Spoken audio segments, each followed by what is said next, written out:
السلام علیکم ورحمۃ اللہ وبرکاتہ۔ بسم اللہ الرحمن الرحیم، والصلاة والسلام علی رسولہ الکریم وعلی آلہ وصحبہ اجمعین، اما بعد۔ خواتین و حضرات، دورہ قرآن کی نشریات کے ساتھ خلیق الرحمن آپ سے مخاطب ہیں۔ آج سپارہ نمبر 8 جس میں سورہ انعام چل رہی ہے، اس کی چند منتخب آیات پہ بات کریں گے۔ اللہ کی ذات مجھے آپ کو، ہم سب کو قرآن کریم سے رشتہ جوڑنے کی توفیق عطا فرمائے۔ سپارہ نمبر 8 کی ابتدائی آیات ہیں، دوسرے تیسرے رکوع کی۔ پہلا رکوع ہی چل رہا ہے غالباً، جی دوسرا رکوع ہے، اور یہ 122 آیت ہے۔ ارشاد باری تعالی ہے، اومن کان میتا، بھلا وہ شخص جو مردہ تھا، جہالت کے اندھیروں میں تھا۔ یہاں جو جاہل ہے، بے شعور ہے، اور جسے اسلام کی دولت حاصل نہیں، حقیقت کا ادراک نہیں، اللہ تعالیٰ نے اسے مردہ کہا ہے۔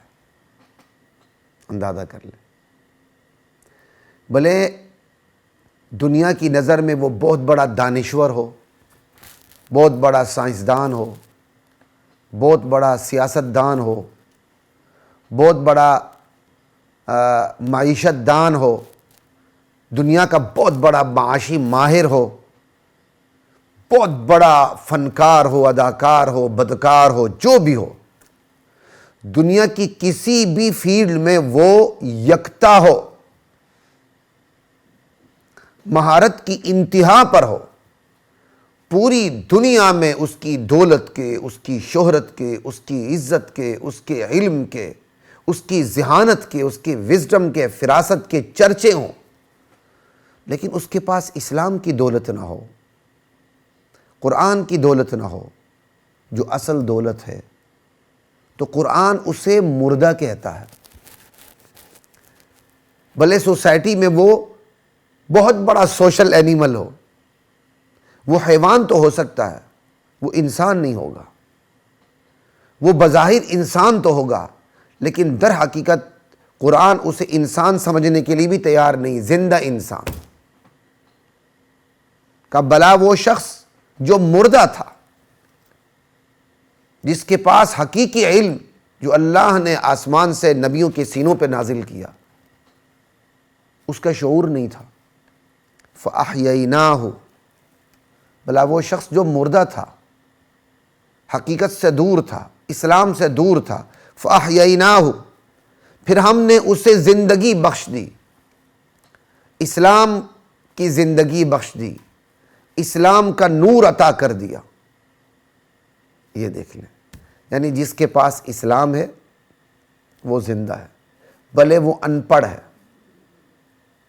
لوگ اسے جاہل سمجھیں، لوگ اسے جو مرضی سمجھیں، لیکن اس کے پاس اسلام کی دولت ہے۔ وہ دولت ہے، اس دولت کا شعور ہے جو دولت اللہ نے اپنے نبیوں کے سینے پہ نازل فرمائی۔ اسلام اسے زندہ انسان سمجھتا ہے۔ لوگوں کی نظر میں وہ دانشور نہیں ہے، ایک لے مین ہے۔ لوگوں کی نظر میں وہ بہت بڑا پڑھا لکھا نہیں ہے۔ لوگوں کی نظر میں نہ اس کی عزت ہے، نہ شہرت ہے، نہ دولت ہے، نہ علم ہے، نہ کیا ہے، کچھ بھی نہیں، لیکن اسلام اسے زندہ شخص سے تعبیر کرتا ہے۔ بھلا وہ شخص جس کے پاس اسلام کی دولت نہیں تھی، پھر ہم نے اسے اسلام کی دولت سے مالا مال کر کے زندہ کر دیا۔ وَجَعَلْنَا لَهُ نُورًا، اور اس کے لیے ہم نے قرآن کی صورت میں نور ہدایت فراہم کر دیا۔ اللہ اکبر، کیا کمال کا اسلوب ہے ان آیات کا۔ یمشی بہ فی الناس، وہ اس نور کو لے کر، وہ اس نور کی مدد سے لوگوں کے ازدحام میں، ہجوم میں چلتا ہے۔ وہ اس نور کو لے کر، وہ قرآن کے چراغ کو لے کر لوگوں کے ہجوم میں داخل ہوتا ہے۔ اس کے پاس اپنی رہنمائی کے لیے، اور جس ہجوم میں وہ داخل ہوتا ہے اس کی رہنمائی کے لیے قرآن کا نور موجود ہے۔ خود بھی اس پہ عمل کرتا ہے، دوسروں کو بھی اس کی دعوت دیتا ہے۔ وہ اس نور کو لے کر ہجوم میں چلتا ہے۔ کمم مثلہ فی الظلمات، لیس بخارج منہا، بلا ایسا خوش قسمت اس بدقسمت کی طرح ہو سکتا ہے جو کفر و شرک کی، الحاد کی تاریکیوں میں گھرا ہوا ہو، لیس بخارج منہا، اور ان تاریکیوں سے وہ خود نکلنا ہی نہ چاہتا، یا اس کا ان تاریکیوں میں رہنا اور اس پر اصرار اتنا بڑھ چکا ہو کہ اللہ نے اس پر مہر لگا دی اور وہ نکل ہی نہ سکتا ہو۔ لیس بخارج منہا، لا الہ الا اللہ۔ کیا یہ دونوں برابر ہو سکتے ہیں؟ ایک مردہ تھا، اس کو اسلام سے زندگی ملی، قرآن کا نور ہاتھ میں ہے لے کے معاشرے میں چل رہا ہے، اور دوسرا کفر و شرک کی، الحاد کی تاریکیوں میں ہے، اس سے نکلنا بھی نہیں چاہتا، اس گندگی سے، بے حیائی کی تاریکیوں میں ہے، میرا جسم میری مرضی کی تاریکیوں میں ہے، اس سے نکلنا بھی نہیں چاہتا۔ یہ دونوں برابر ہو سکتے ہیں؟ ہرگز نہیں۔ اللہ اکبر۔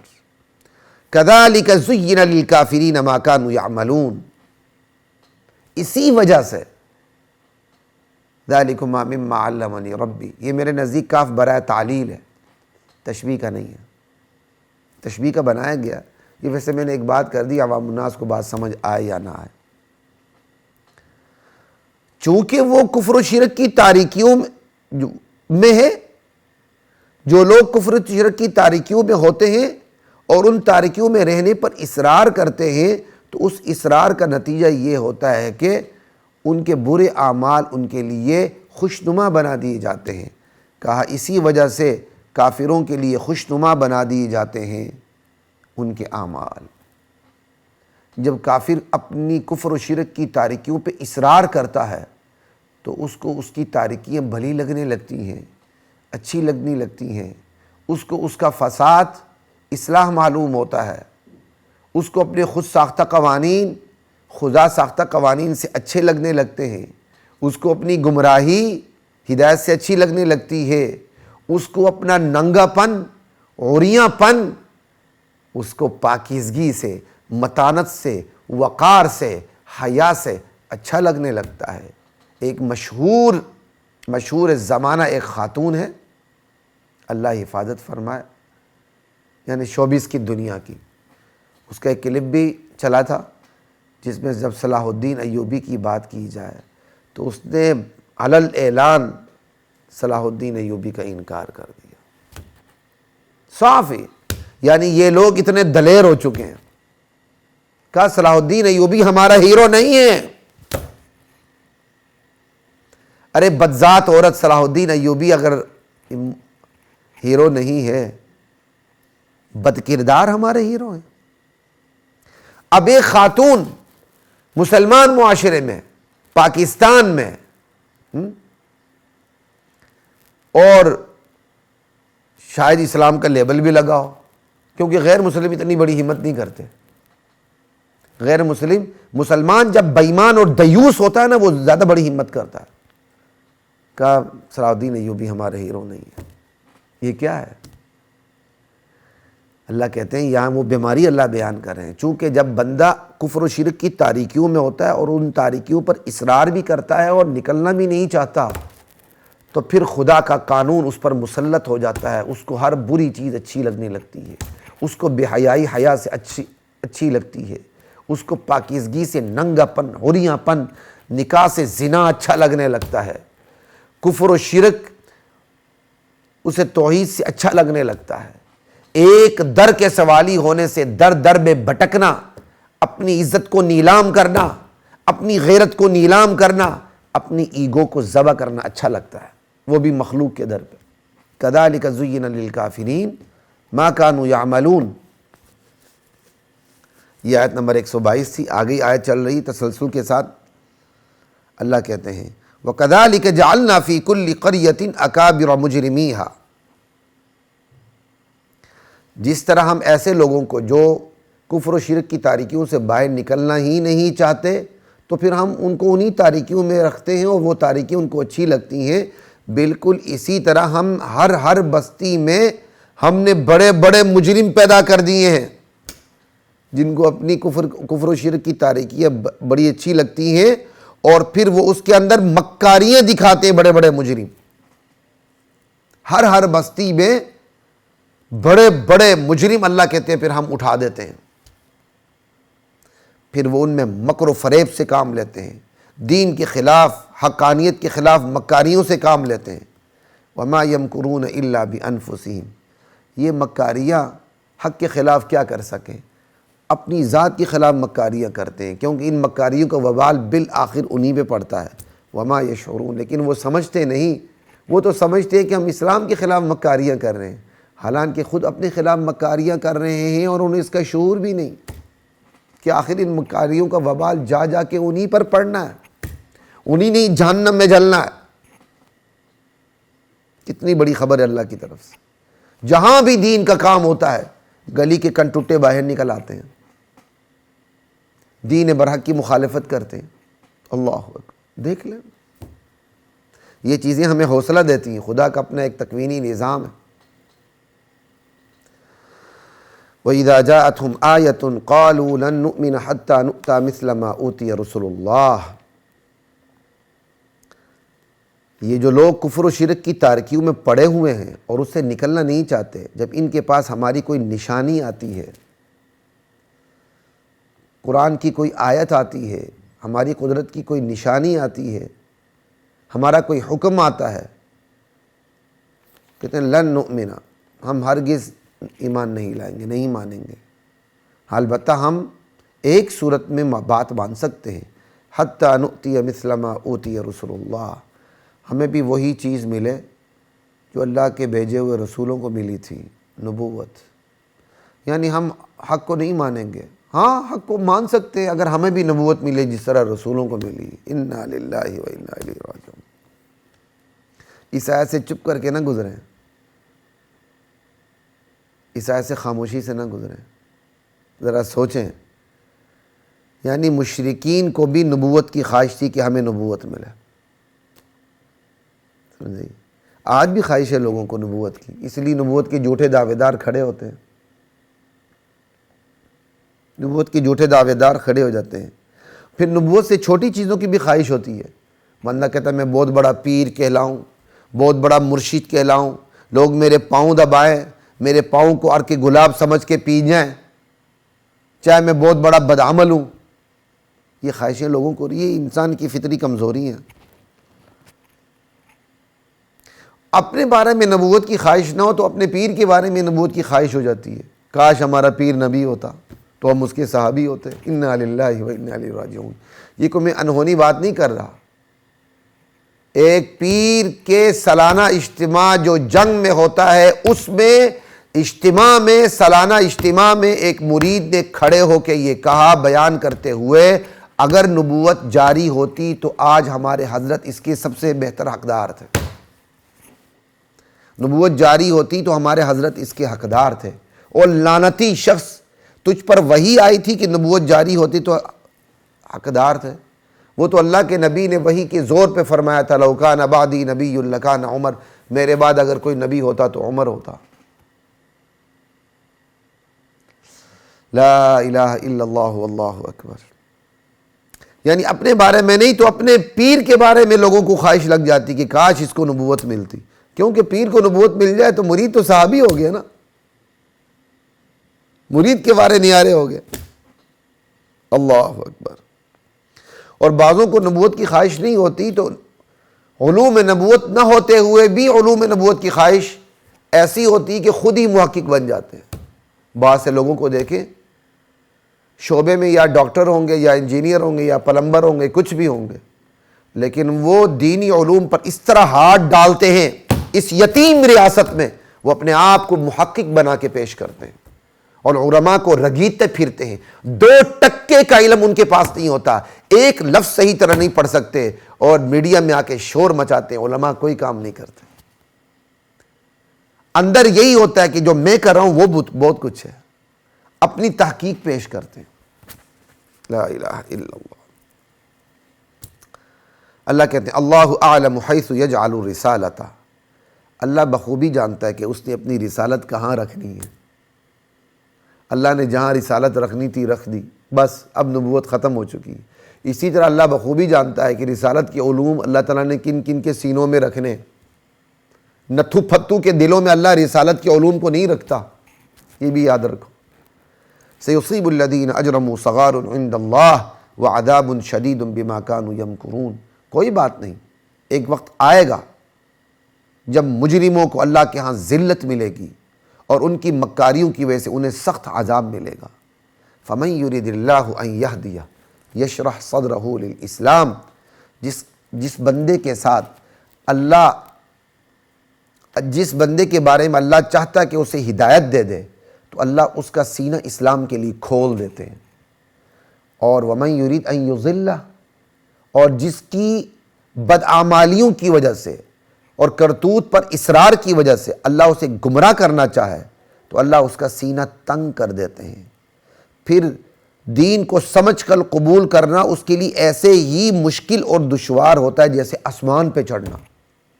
کأنما یصعد فی السماء کذالک یجعل اللہ الرجس علی الذین لا یعلمون. اسی طرح اللہ تعالیٰ حق سے بھاگنے کی لعنت کو، حق سے فرار سے کی ناپاکی کو، حق سے فرار کی لعنت کو بے ایمان لوگوں پر مسلط کر دیتے ہیں. جو ایمان نہ لانا چاہے، جان کر بھی نہ مانے، تو اللہ تعالیٰ حق سے فرار کی لعنت کو ان کے اوپر تھوپ دیتے ہیں. وَهَذَا صِرَاطُ رَبِّكَ مُسْتَقِيمًا. لوگو، یہ اسلام ہی تمہارے رب کا سیدھا راستہ ہے. قَدْ فَصَّلْنَا الْآيَاتِ لِقَوْمٍ يَذَّكَّرُونَ. ہم نے اس سیدھے راستے تک پہنچنے کی تمام نشانیوں کو کھول کے بیان کر دیا ہے ان لوگوں کے لیے جو نصیحت کو مانتے ہیں، نصیحت کو قبول کرتے ہیں. انہی لوگوں کے لیے جو نصیحت کو قبول کرتے ہیں سلامتی کا گھر ہے جنت اپنے پروردگار کے پاس، اور یہی پروردگار ان کا مددگار ہے ان کے نیک اعمال کی وجہ سے. یہ جو آیات تھیں جی 122 سے لے کر 127 تک، اس نشست کی آخری آیات 151 سے 153 تک ہم بیان کر دیتے ہیں. 2-3 آیات ہیں، سنیے گا. قُلْ تَعَالَوْا أَتْلُ مَا حَرَّمَ رَبُّكُمْ. یہ بھی سورۃ الانعام کی آیات ہیں. اللہ تعالیٰ ارشاد فرماتے ہیں، میرے نبی آپ کہہ دیجئے، آؤ لوگو آؤ، تعالوا اتل ما حرم ربکم علیکم. میں تمہیں اللہ کی حرام کردہ چیزیں بتاؤں، میں تمہیں وہ پابندیاں بتاؤں جو اللہ تعالیٰ نے تمہارے اوپر عائد کی ہیں، میں تمہیں وہ ذمہ داریاں بتاؤں جو اللہ تعالیٰ نے تمہارے اوپر ڈھالی ہیں. وہ کیا ہے؟ سب سے پہلی پابندی، سب سے پہلا حکم، اللہ تشرکوا بہ شیئا. اللہ کے ساتھ کسی کو شریک نہیں ٹھہرانا، نہ اس کی ذات میں، نہ اس کی صفات میں، نہ اس کے اختیارات میں، نہ اس کے حقوق میں. اللہ ہے، اس کی الوہیت میں کوئی شریک نہیں، دوسرا کوئی اللہ نہیں. جیسا عیسائیوں نے بنا دیا عیسیٰ علیہ السلام کو اللہ کہہ دیا. لقد کفر الذین قالوا ان اللہ هو المسیح ابن مریم ان اللہ ثالث ثلاثہ. لقد کفر الذین قالوا ان اللہ ثالث ثلاثہ. اچھا، ان اللہ هو المسیح ابن مریم بھی آیت ہے. ٹھیک ہے، ذات میں شریک نہیں کرنا، اس کی صفات میں شریک نہیں کرنا. غیب اس پر منکشف ہے، کوئی ایسا نہیں جو غیب کو جانے. اس کے اختیارات میں کسی کو شریک نہیں کرنا، وہ اپنی اختیارات میں وحدہ لا شریک ہے.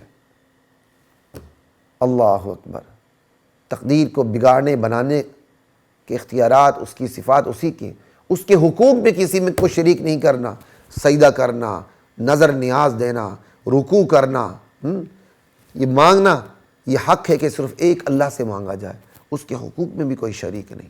اللہ تشرکوا بہ شیئا وبالوالدین احسانا. لوگوں، والدین کی نافرمانی نہ کرنا، ان کے ساتھ نیک سلوک کرنا. ہاں اگر وہ شرک کی طرف بلائیں تو ان کی ماننی نہیں ہے، لیکن حسن سلوک پھر بھی رکھنا ہے. 2 باتیں ہو گئیں. تیسرا حکم ولا تقتلوا اولادکم من املاق. سمجھائی؟ مفلسی کے ڈر سے. سمجھائی؟ اپنی اولاد کو قتل نہیں کرنا کہ یہ کھائیں گے کہاں سے. ٹھیک ہے، میرے بعد یہ کھائیں گے کہاں سے، یا میرے ہوتے ہوئے یہ کہاں سے کھائیں گے. نحن نرزقکم. ارے لوگو، جو تم کھا رہے ہو ہم ہی تو دے رہے ہیں، تو انہی کو بھی ہم دیں گے تمہاری اولاد کو. بھوک کے خوف سے، مفلسی کے خوف سے اولاد کو قتل نہ کرو. اور آج ہو رہا ہے فیملی پلاننگ، بچے 2 ہی اچھے. کیوں؟ کم ہوں گے تو زیادہ کھائیں گے. اور جو فیملی پلاننگ کر رہے ہیں، اگر اس وقت فیملی پلاننگ ہوئی ہوتی اور اللہ کا حکم ہوتا تو یہ آج یہ زندہ بھی نہ ہوتے، گٹر کے کیڑے ہوتے. انا للہ و انا الیہ راجعون. اب اس پر بات کرنے کی ضرورت نہیں. اللہ تعالیٰ مختصر احکام بتا رہے ہیں. اب یہ وقت نہیں، احسان بھی لیٹ ہو رہا ہے، اس لیے میں اس کو بس جلدی کر رہا ہوں. تیسرا حکم، مفلسی کے خوف سے اپنی اولاد کو قتل کبھی نہ کرنا. اللہ اکبر. ہائے کاش مسلمان اس پہ عمل کرے. وَلَا تَقْرَبُوا الْفَوَاحِشَ مَا ظَهَرَ مِنْهَا وَمَا بَطَنَ. بے حیائی کے کاموں کے قریب بھی نہیں پھٹکنا. وہ بے حیائی کے کام کھلے ہوں یا پوشیدہ ہوں. ہر وہ برا کام جس کی برائی بالکل واضح ہے، چوری ہے، شراب نوشی ہے، زنا ہے، عریانی ہے، لواطت ہے، یہ سب فواحش کے اندر ہے. بے حیائی کے کاموں کے قریب بھی نہیں جانا. پانچواں، وَلَا تَقْتُلُوا النَّفْسَ الَّتِي حَرَّمَ اللَّهُ إِلَّا بِالْحَقِّ. ناحق کسی کو قتل نہیں کرنا، بہت بڑا جرم ہے. ہاں البتہ کوئی قاتل ہے تو پھر ریاست اس سے قصاص لے گی اور لینا چاہیے اگر صلح نہ ہو، دیت نہ ہو تو. ذَلِكُمْ وَصَّاكُمْ بِهِ لَعَلَّكُمْ تَتَّقُونَ لَعَلَّكُمْ تَعْقِلُونَ. یہ وہ ہدایات ہیں جو اللہ تمہیں کر رہا ہے تاکہ تم عقل کرو، عقل سے کام لو. اور چھٹی ہدایت، وَلَا تَقْرَبُوا مَالَ الْيَتِيمِ إِلَّا بِالَّتِي هِيَ أَحْسَنُ حَتَّى يَبْلُغَ أَشُدَّهُ. یتیم کے مال کے قریب بھی نہ پھٹکو. قرآن کے کیا عجیب انداز ہے، یتیم کے مال کے اللہ کتنی حفاظت فرما رہے ہیں. ایک کہا تھا وَلَا تَقْرَبُوا الْفَوَاحِشَ، بے حیائی کے کاموں کے قریب نہ جاؤ. ایک جگہ کہا وَلَا تَقْرَبُوا الزِّنَا، زنا کے قریب بھی نہ پھٹکو. بالکل وہی اسلوب یہاں ہے، مال یتیم کے قریب بھی نہ پھٹکو. بھائی تمہارا مر گیا، بچے اس کے یتیم ہیں اور تم کھا جاؤ، قریب بھی نہ جاؤ. البتہ مال کی حفاظت کی نیت سے قریب جاؤ، مال کو بڑھانے کی نیت سے قریب جاؤ، اور جب بچہ جوان ہو جائے تو مال اس کے حوالے کر دو. مثال کے طور پر یتیم ہے، اس کی پراپرٹی کے اندر دکانیں ہیں، اب تم ان کی حفاظت بھی کرو، انہیں تم رینٹ آؤٹ بھی کر دو. سمجھائی؟ حفاظت بھی ہو گئی، مال میں بڑھوتری بھی آ گئی. یہ کام کر سکتے ہو. بدنیتی کے نیت سے قریب بھی نہیں جانا تم نے یتیم کے مال کے. ساتویں ہدایت، شاید تعداد میں غلطی مجھ سے ہو سکتی ہے، وَأَوْفُوا الْكَيْلَ وَالْمِيزَانَ بِالْقِسْطِ. انصاف کے ساتھ ناپ تول پورا کیا کرو. ہم ناپ تول میں بھی ڈنڈی مارتے ہیں. لا نکلف نفسا الا وسعها. لوگوں حوصلہ نہ ہارو، ہم کسی پر اس کی وسعت اور گنجائش سے زیادہ کوئی کام، کسی کام کو اسے مکلف نہیں بناتے. ہم تکلیف نہیں دیتے کسی بندے کو کسی حکم کی اس کی گنجائش سے زیادہ. یہ جو تمہیں احکام دے رہے ہیں یہ تم آسانی سے کر سکتے ہو. وَإِذَا قُلْتُمْ فَعْدِلُوا. اور اگلا حکم کیا ہے؟ جب بھی بات کرو انصاف کی بات کرو. وَلَوْ كَانَ ذَا قُرْبَىٰ. چاہے معاملہ رشتہ دار ہی کا کیوں نہ ہو. ایک بات رشتہ دار کے خلاف جا رہی ہے اور تم وچوں رشتہ دار کی سائیڈ لے لو، دوست کی سائیڈ لے لو. کہا نہ، جب بھی بات کرو انصاف کی بات کرو، ایمانداری سے بتائیں. یہ جو ہدایات دی جا رہی اختصار کے ساتھ، یہ معاشرے میں رائج ہو جائیں، یہ دنیا ہی جنت نہ بن جائے. اللہ اکبر. آگے وَبِعَهْدِ اللَّهِ أَوْفُوا. ارے اللہ کے ساتھ کیے ہوئے عہد و پیمان کو پورا کرو. ایک تم وعدہ اللہ سے کر لیتے ہو، پورا کرو. ایک وعدہ تم انسان سے کرتے ہو اللہ کو رکھ کے، اللہ کا نام لے کے تم وعدہ کرتے ہو. سمجھ آئی؟ تو انسانوں سے کیے ہوئے جائز وعدے بھی پورے کرو. اور ایک تم پیدا ہوتے ہو کسی معاشرے میں تو وہاں بھی تمہارے ساتھ کیا کہتے ہیں، عہد و پیمان خود بخود جڑ جاتے ہیں. جس ہستی نے پیدا کیا اس ہستی کے ساتھ جو اہل الس کا پیغام ہے وہ جڑ جاتا ہے. جس ہستی نے پیدا کیا، پھر تم جس ہستی کے پیٹ میں رہے ہو، سمجھ آئی، تو اس کے ساتھ بھی تم نے نباہ کرنا ہے. ماں کے ساتھ وہ بھی تو عہد و پیمان ہے، اس کو بھی پورا کرنا ہے.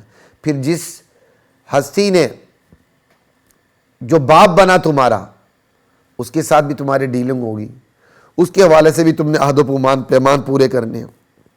پھر تم جس ہستی میں، تم جہاں معاشرے میں جنم لیتے ہو، وہاں حقوق گرد و پیش کے سارے لوگوں کے لاحق ہو جاتے ہیں، اداروں کے، ریاستوں کے، محلے کے، معاشرے کے، سوسائٹی کے، لوگوں کے.